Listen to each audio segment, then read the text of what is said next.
देशाच्या सर्वोच्च न्यायव्यवस्थेच्या प्रमुखावर ज्या पद्धतीनं सनातन धर्माचा नाव घेऊन हल्ला करण्याचा प्रयत्न झाला, यामुळे संपूर्ण भारतीयाची मान, जे संविधानाला म्हणतात, ज्यांचा लोकशाहीवर विश्वास आहे, ज्यांचा समतेवर विश्वास आहे, ज्यांचा बंधुत्वावर विश्वास आहे, ज्यांचा एकतेवर विश्वास आहे, अशा सर्वांचा या कृत्यामुळे मान शरमेनं खाली जावी अशा प्रकारची घटना एका सनातन्यांनी स्वतःचं नाव वापरून केलेलं आहे.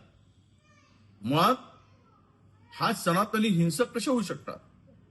सनातन धर्माने तात्विक विरोध हा शिकवलाय.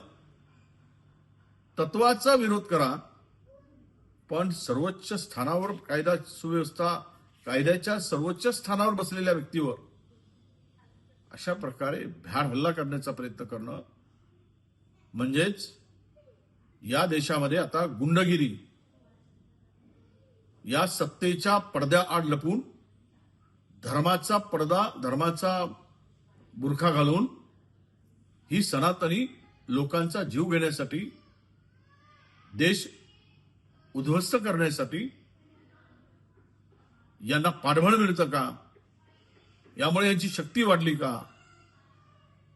हा खरा प्रश्न उपस्थित होतोय. त्यामुळं या घटनेचा आम्ही निषेध करतो, निंदा करतो. अशा बोगस सनातन्याला,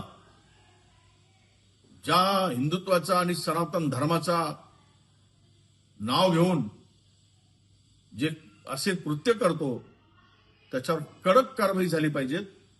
तो कुठल्याही परिस्थितीत सुटता कामा नये आणि अशा नालायक प्रवृत्तीची मस्ती ठेचली गेली पाहिजे खऱ्या अर्थानं, असं आमचं मत आहे. आता isakal.com आहे देशातील नंबर 1 ची मराठी न्यूज वेबसाईट. प्रत्येक अपडेटसाठी isakal.com ला नक्की भेट द्या.